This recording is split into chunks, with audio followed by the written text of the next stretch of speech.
Nosso tema é sobre um homem chamado Elias. Simples, né? Amém, obrigado. Mais fácil. A história de Elias começa lá em 1 Reis, capítulo 17. Meditando na história de Elias, que começa em 1 Reis 17, vai até 2 Reis, capítulo 2. Eu fiquei pensando, né? Tem tanto aqui, é tão rico. E aonde eu posso começar? Você chega no mar azul, de tão rica que é a história de Elias, você não sabe para que lado que nada. Por fim, eu resolvi fazer a leitura de 1 Reis 17. Vou ler até o versículo 16 e compartilho um pouquinho do que está preparado. Todos conseguiram achar? Alguns já até achou na mente, né? Decorado. Começa assim. Então Elias, o tesbita dos moradores de Gileade, disse a Acabe: Tão certo como vive o Senhor, Deus de Israel, a quem eu sirvo, não haverá orvalho nem chuva nos próximos anos, a não ser quando eu disser. Então a palavra do Senhor veio a Elias dizendo: Saia daqui, vá para o leste e esconda-se junto ao ribeiro de Querite, nas imediações do Jordão. Você beberá a água do ribeiro, e eu ordenei aos corvos que te sustentem naquele lugar. Elias foi e fez segundo a palavra do Senhor. Retirou-se e ficou morando junto ao ribeiro de Querite, nas imediações do Jordão. Os corvos lhe traziam pão e carne pela manhã, bem como pão e carne ao anoitecer, e ele bebia da água do ribeiro. Mas passados alguns dias o ribeiro secou, porque não chovia sobre a terra. Então a palavra do Senhor veio a Elias dizendo: Levante-se e vá para Sarepta, pertence a Sidom, e fique por lá. Ali ordenei a uma viúva que dê comida para você. Então ele se levantou e foi a Sarepta. Chegando ao portão da cidade, encontrou uma viúva que estava apanhando lenha. Ele a chamou e disse: Por favor, traga-me um pouco de água numa vasilha para que eu possa beber. Quando ela já estava indo buscar a água, Elias chamou e disse: Traga-me também um bocado de pão, por favor. Porém, ela responde: Tão certo como vive o Senhor, seu Deus, não tenho nenhum pão assado. Tenho apenas um punhado de farinha numa panela e um pouco de azeite num jarro. E como você pode ver, apanhei 2 pedaços de lenha e vou preparar esse resto de comida para mim e para o meu filho. Vamos comer e depois morreremos de fome. Elias disse a ela: Não tenha medo. Vá e faça o que você disse. Mas primeiro faça um pãozinho com o que você tem e traga-o para mim. Depois, prepare o resto para você e para o seu filho. Porque assim diz o Senhor, Deus de Israel: A farinha da panela não acabará e o azeite do jarro não faltará, até o dia em que o Senhor fizer chover sobre a terra. A viúva foi e fez segundo a palavra de Elias. Assim comeram ele, ela e sua casa durante muitos dias. A farinha da panela não acabou e o azeite do jarro não faltou, segundo a palavra do Senhor anunciada por meio de Elias. Na leitura eu vou caminhar até aqui. Eu gosto de resumir bastante as coisas quando eu estou estudando, quando eu estou meditando, eu gosto de resumir. Então, eu vou compartilhar um pouquinho do resumo de quem é Elias, após a minha leitura. Então, Elias foi um profeta cujo ministério foi relatado no reinado de Acabe. Acabe foi um rei que casou com Jezabel e adorou Baal e Azerá. Foi o rei que mais cometeu abominações para irritar a Deus. E foi nesse reinado que Elias foi um profeta de Deus. Elias, com o poder de Deus, foi um homem que chamou uma seca de mais de 3 anos para Israel, coisa de 3 anos e meio, mas eu não tenho tanta segurança desse tempo. Ele viveu um tempo na beira do riacho, como nós lemos, bebendo água do riacho, comendo pão e carne que corvos lhe traziam de manhã e à noite. Depois disso, ele viveu um tempo na casa de uma viúva, ali multiplicando farinha e azeite durante muitos dias, até acabar a seca, segundo a palavra. De quebra, ressuscitou o filho dela, né? E depois disso, derrotou 450 profetas de Baal e matou eles. Incinerou 2 capitães e 100 soldados, sem usar isqueiro nem fósforo, só com a palavra. E por fim, ele pulou a parte de morrer, né? Foi para o céu de carona, num carro de fogo, com um cavalo de fogo, num redemoinho. É esse profeta que eu vou tentar falar alguma coisa hoje.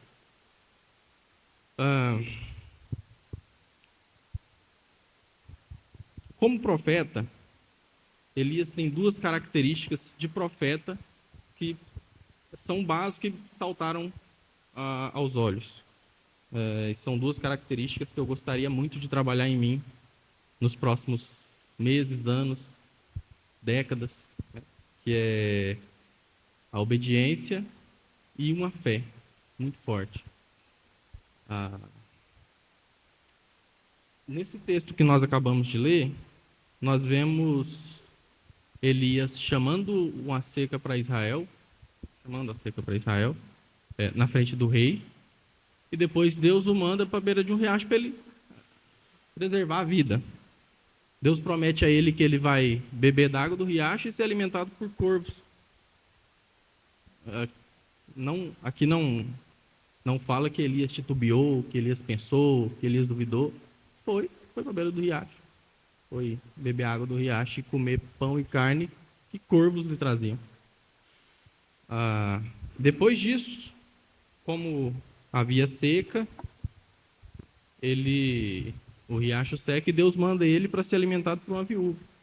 Eu fiz um pouquinho de pesquisa e naquele tempo, muito mais do que hoje, a condição de viúva era uma condição muito difícil. Se hoje existe aí uma grande diferença sobre o dever de sustentar uma casa entre um homem e a mulher, a 2000 reinado de Acabe, se não me engano, foi 873 a.C. Então, 2.900 anos atrás, como era essa diferença, né? Como a força de trabalho do homem era importante para sustentar uma família, para sustentar uma casa. O trabalho geralmente era braçal, porque vivia-se cultivando e na pecuária. Então, para a viúva é sempre uma condição muito difícil de vida. Não havia muitas viúvas abastadas, né? Então, por si só, essa promessa de ser alimentado por uma viúva já era incomum. E Elias levanta e vai. Ele vai, chega no portão, já conhece a viúva. Ela está procurando uma lenha. Ele pede para ela levar um pão e ali ela já relata a situação de vida dela. Fala, não tenho nada assado, eu tenho um pouquinho para fazer. Esse pouquinho eu vou fazer, eu vou comer com meu filho e depois a gente vai morrer de fome. Não tem mais nada. Elias não enxergou aquela dificuldade. Deus falou que uma viúva ia alimentá-lo. Ele profetiza, então. Pode ir, faz. Traz para mim e faz para você e para o seu filho. Não vai faltar farinha e não vai faltar azeite. Sem titubear, ele não voltou para orar, ele não procurou outra viúva na cidade que poderia ter mais comida. Ele profetizou na vida dela, e ali o milagre que, a priori, o primeiro milagre dele, somente ele vivenciou, que eram corvos lhe trazendo pão e carne de manhã e pão e carne à noite.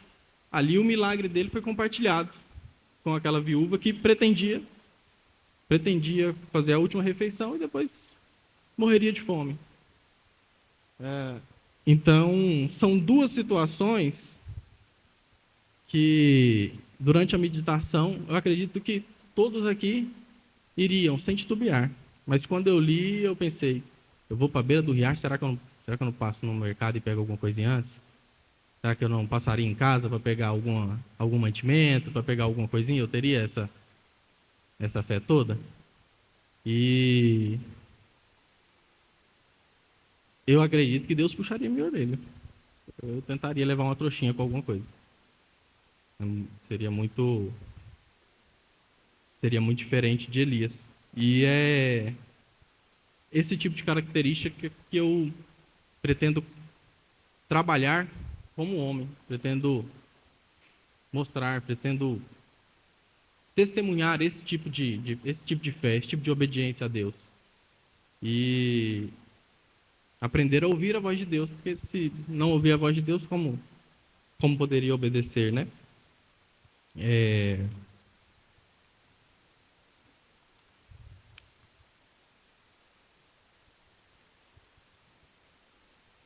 em Hebreus 11, capítulo 11, versículo 1, vai falar que a fé é a certeza das coisas que se esperam e a convicção de fatos que não se veem. Como Deus disse que ele seria alimentado em ambas as situações, ele tinha certeza de esperar que seria, da forma que Deus falou. E mesmo vendo uma viúva que não teria condições de o alimentar, ele continuou crendo na palavra de Deus e profetizou para que a palavra ali fosse cumprida. Ele não só foi passivamente alvo de um milagre, como ele profetizou ativamente para que o milagre acontecesse naquela segunda ocasião. É, então, quando a gente tem fé, quando a gente acredita, o milagre muitas vezes acontece na nossa vida e vai acontecer na vida de quem está próximo também. Porque Deus vai te abençoar, vai abençoar quem está próximo de você, você acreditando, você tendo fé e você obedecendo o que Deus está te pedindo, você obedecendo ah, os mandamentos, você obedecendo a palavra. Deus vai, Deus vai fazer cumprir o que Ele falou na sua vida e também na vida de quem está próximo de você. Essa lição, essa característica que eu observei em Elias foi muito do que falta em mim. Ah, eu tive a minha fé ela oscilou por muito tempo. Na Bíblia fala que a fé é um dom de Deus. Mas esse dom de Deus, ele não é um botão que liga e está ligado. Você tem a fé pronta e ativa. Pelo menos não para mim, porque eu observei durante meu período de vida, eu observei oscilações. Houve período em que eu estava com muito mais fé, houve período que ela baixou e baixou muito. Então, não acredito que seja um botão que você liga, está ligado, pronto, é aquilo ali estaticamente durante toda a sua vida. E por não ser assim, é um dom de Deus que se assemelha com uma virtude. Algo que você tem que cultivar. A gente tem que cultivar a nossa fé. Se não cultivar, é possível que a sua fé se esvaie. Então, eu pensei, como que eu vou cultivar a minha fé? Como que se cultiva uma virtude dessa, que é um dom de Deus? E eu encontrei algumas coisas que parece que a gente sabe, a gente escuta, escuta e escuta, mas não liga uma coisa com a outra. Pastor Ebson nunca falou aqui. Oração. Leitura da Bíblia. Comunhão com a igreja. Caridade e serviço. Caridade e serviço é participar da obra, servir na igreja e reflexão sobre a nossa vida. Esses foram alguns que eu encontrei, algumas práticas que são tidas como práticas que ajudam o cristão a elevar a fé e que eu ouvi bastante durante minha vida na igreja. Eu nasci cristão, meu avô era pastor, Passei um tempo fora da igreja, depois já de velho, depois de adolescente, 17 até 20 e poucos anos. E graças a Deus, Cristo me chamou de volta e não... É engraçado, não foi uma decisão em um momento em um momento de euforia ou em um momento de muita tristeza. Simplesmente foi me puxando de volta, foi me puxando de volta, foi me puxando de volta. Por onde deveria ter puxado, né? Por onde só por ali poderia puxar. E hoje eu não me vejo velho sem ser cristão. Hoje é parte da minha... Adotei não, acho que adotei não é a palavra, não é a boa palavra, mas hoje minha característica é ser cristão. Quem é o David? Primeiramente cristão, pois homem, advogado, filho de Maristela, filho de Antônio, neto da Irani. Mas primeiramente hoje eu sou cristão. E é muito bom.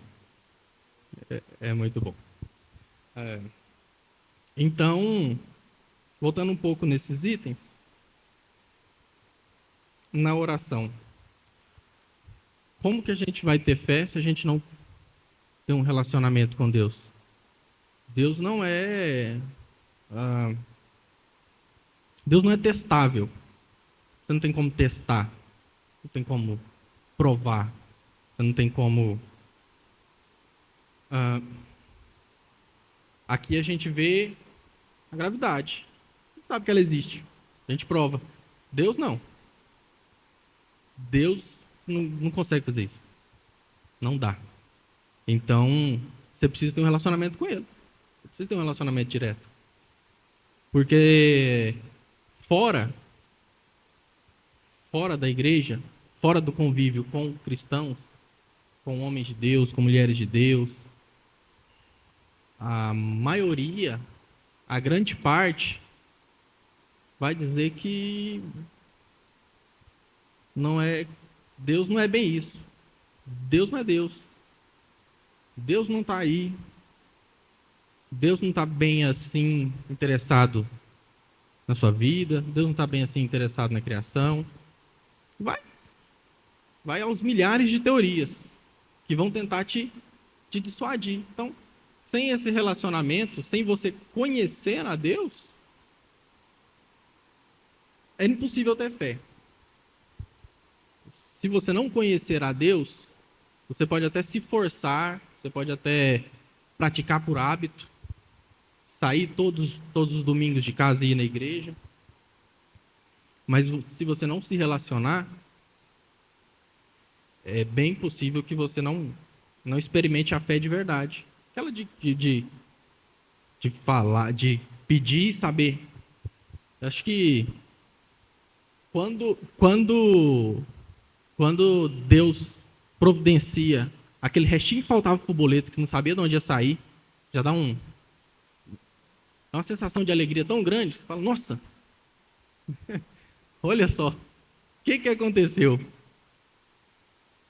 E não é como você vê o corpo trazendo pão e carne, mas eu imagino que proporcionalmente seja um sentimento parecido.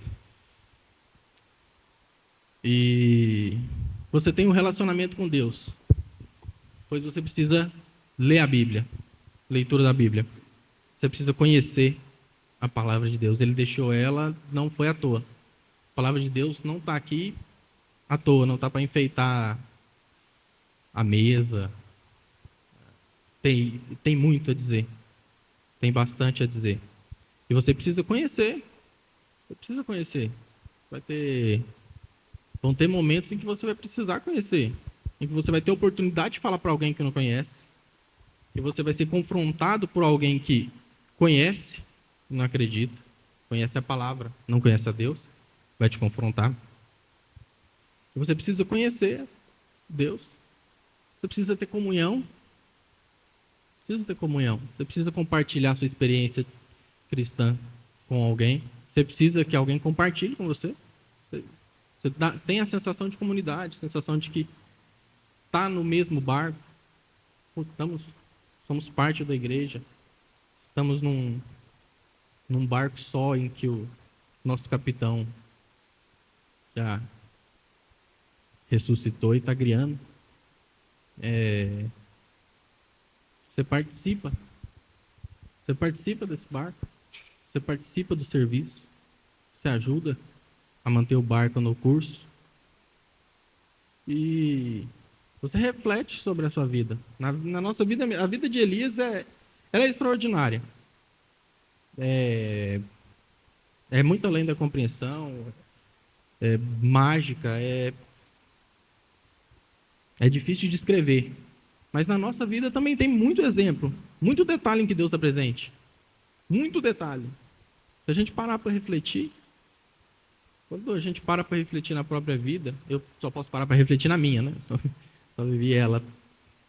Mas existem tantos momentos em que uma coisinha diferente teria te levado para um lugar tão ruim, para um destino tão diferente e tão ruim, que você enxerga o propósito de Deus. Você enxerga, ele tem alguma coisa para resolver comigo aqui ainda. A gente tem um propósito, tem um motivo para a gente estar, para mim estar aqui ainda. Não tem como não ter. E na nossa própria vida, na de todos. Todos aqui são chamados, são escolhidos de Deus. Ninguém está aqui à toa. Ninguém conheceu Cristo à toa. Ninguém conheceu Cristo e vai ser abandonado. Ele tem um propósito, tem um motivo. E nós precisamos dessas duas características de Elias. Eu preciso muito. Fé e obediência. Ouvir a palavra de Deus, essa é a voz dele. Entende? Opa, essa voz é dele. É aqui mesmo. Isso é muito importante. Lá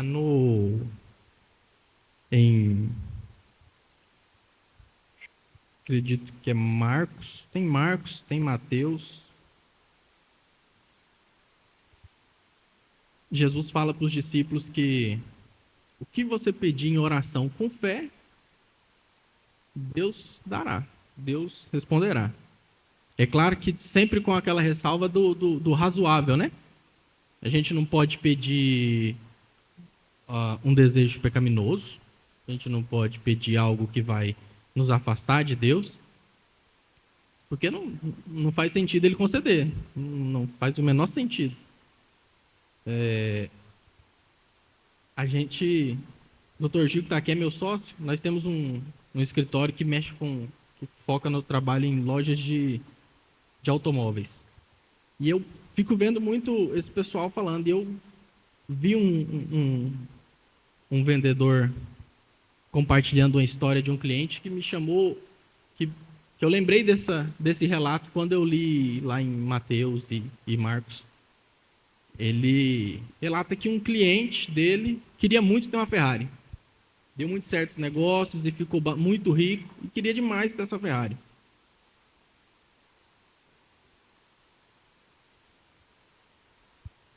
Mas ele não queria vender, ele aconselhou, cara, não compra não. Compra a Lamborghini, compra outro carro. Não compra essa Ferrari. E o cliente dele falou, se eu não comprar com você, eu vou comprar com outro. Ganhei o dinheiro, é meu sonho, é o que eu mais quero na minha vida, se eu não comprar, eu vou comprar com outro. E ele vendeu e meses depois, disse que esse cliente havia se divorciado. E essa história linkou bastante, porque tem bastante a ver. Cara, Deus não vai te dar alguma coisa que vai te prejudicar, que vai te afastar, que vai tomar o seu coração. Isso ele não vai te dar. Mas sendo da vontade de Deus, estando alinhado com a vontade de Deus e sendo bom para a sua vida, a gente orar com fé, Deus vai atender. Jesus disse. Ele falou. Então, A fé ela é uma ferramenta essencial na nossa vida. E esse texto me pegou muito por causa disso. Profeta, claro que ia ter muita fé, né? E, e obedecer a Deus. Senão não seria profeta. Não seria um bom profeta. E acho que isso falou muito comigo porque caio muito por ferramenta de estudo, meus primeiros pensamentos são sempre duvidar, sempre colocar em teste o que eu estou lendo. Mas espiritualmente não dá para ser assim. Não tem como ser assim. Então, me bateu bastante. Esse texto me bateu um pouco nesse ponto. Olha, tem uma ferramenta que ela é essencial para você que quer ser cristão. Se você é cristão, precisa ter fé.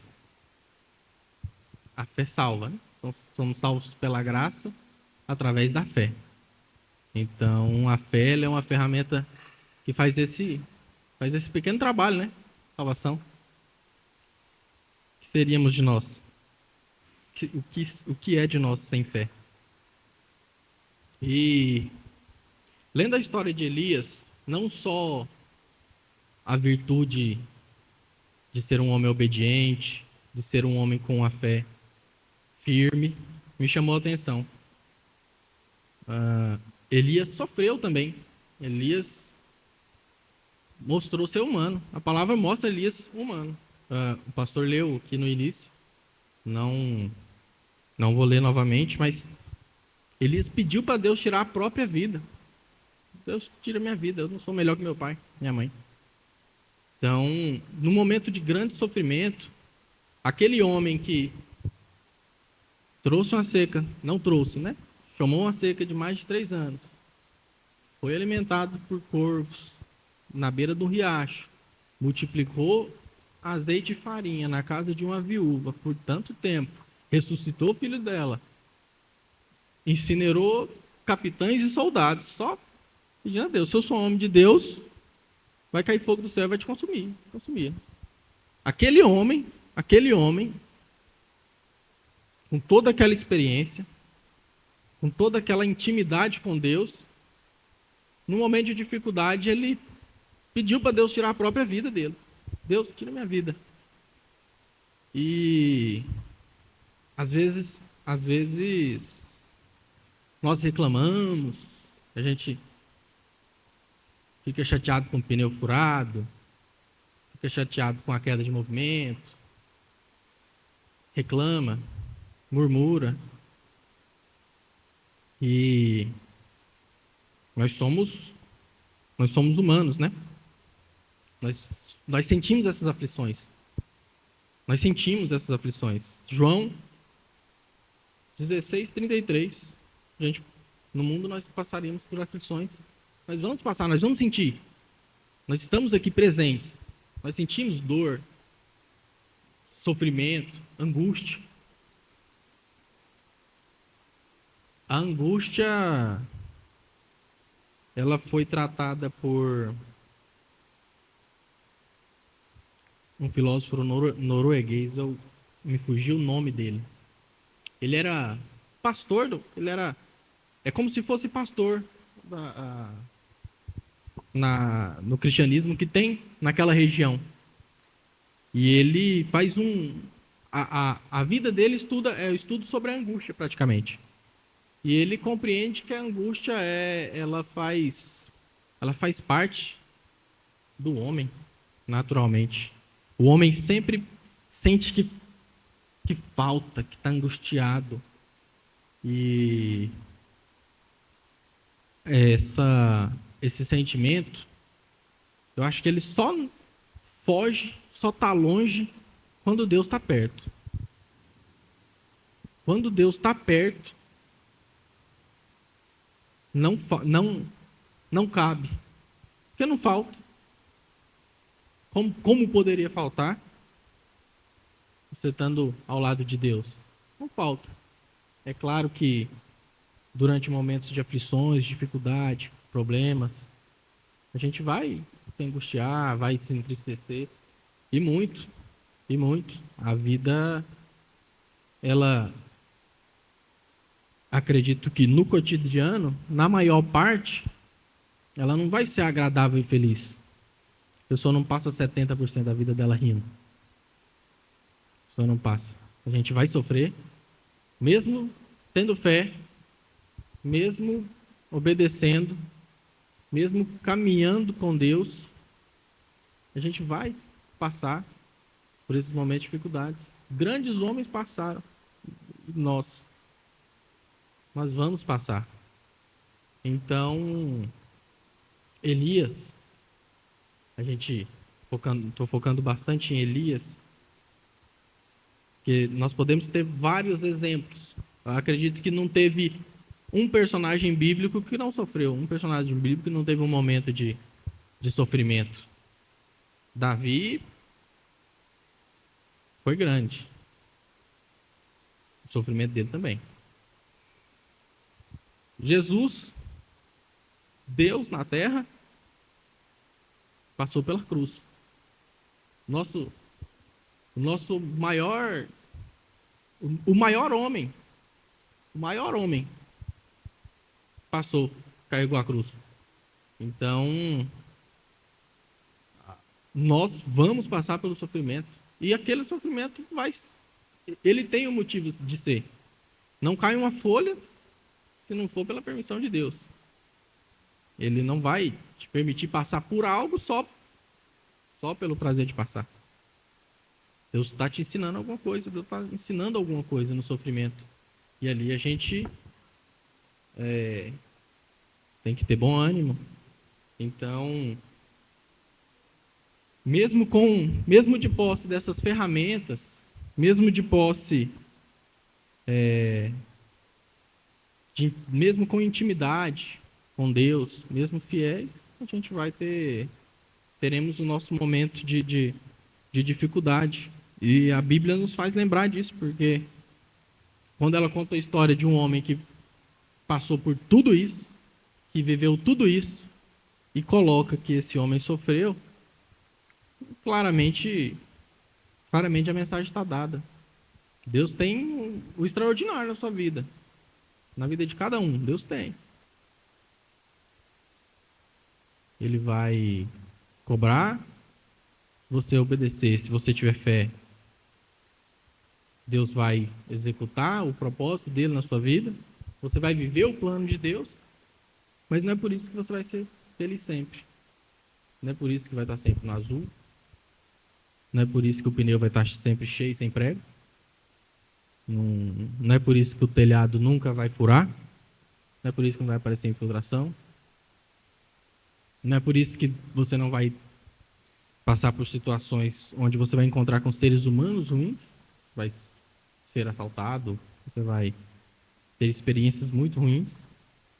Mas eu tenho certeza de uma coisa. Se você está com Deus do seu lado, se Deus está do seu lado, você vai passar por isso fácil. Você vai passar por isso bem. O anjo acordou Elias, ei, come. Ele acordou e tinha um pão. E comer. Então, apesar da dificuldade, apesar do sofrimento, se você estiver com Deus, Ele vai estar do seu lado. Ele vai te ajudar a passar por aquilo. Ele vai te permitir viver. Deus permite que nós vivamos essas dificuldades. Acho que em cada dificuldade a gente deve sair um pouco mais maduro, um pouco mais sábio, quem sabe? E eu acho que não existe crescimento, não existe sabedoria sem um pouco de porrada, de pancada. Então, o que eu vi em Elias foi isso. Um homem obediente, fiel, íntimo com Deus, viveu coisas extraordinárias, sofreu,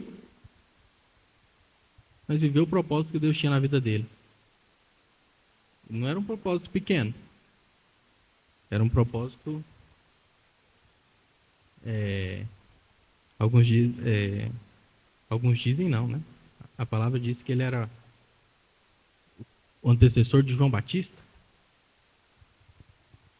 Então, foi um propósito imenso. Imenso. E tudo isso porque ele caminhou com Deus e obedeceu, creu, sofreu, mas continuou. Criou um discípulo, procurou alguém para o substituir. É bem após o sofrimento deles que Deus manda ele ir até Elias. Bem após. Claro que não está na palavra, mas eu me peguei devagando, né? Ele realmente, para ele estar naquele nível, ele estava um pouco esgotado. Deus sabia. Então, claro que eu imagino que não foi porque Elias pediu, Deus já sabia, Deus tem ciência.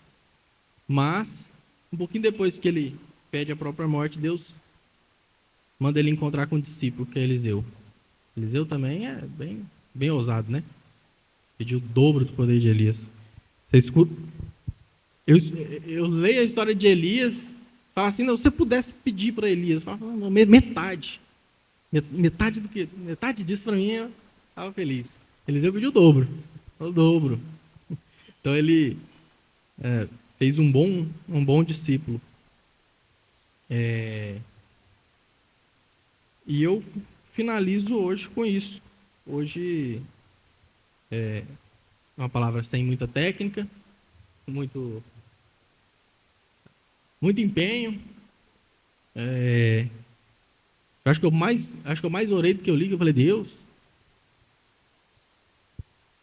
o que eu eu vou estar de frente de tanto homem de Deus e eu vou compartilhar alguma coisa que vai ser útil? Eu não vou. Então, eu orei, porque tinha que ser alguma palavra de Deus. O Espírito Santo tinha que falar alguma coisa. Eu não tenho nada para falar. Tenho 27 anos de vida e pouquíssima coisa para falar espiritualmente. Só para falar de futebol, eu tenho para falar, né? Inclusive, a gente pode pedir com fé, mas não adianta ninguém pedir título para o time ano que vem, tá? Todos já têm dono. Então, eu espero que tenha contribuído um pouquinho para que todos possam refletir, agradecer por algo hoje.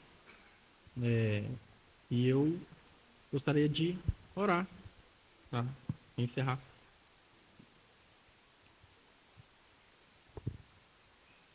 Encerrar a palavra, tá, pastor? Senhor.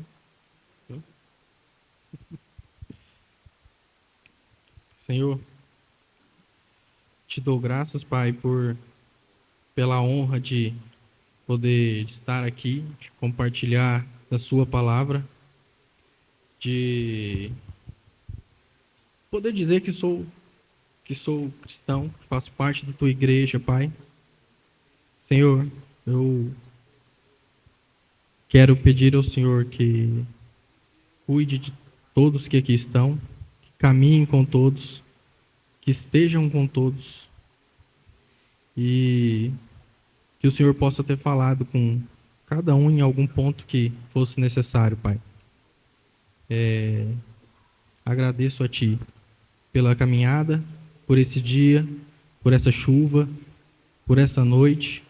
E agradeço a Ti pelo lugar que o Senhor me proporcionou estar hoje, pela igreja que o Senhor me proporcionou congregar e pelos irmãos que o Senhor proporcionou me darem na fé. Em nome de Jesus. Amém.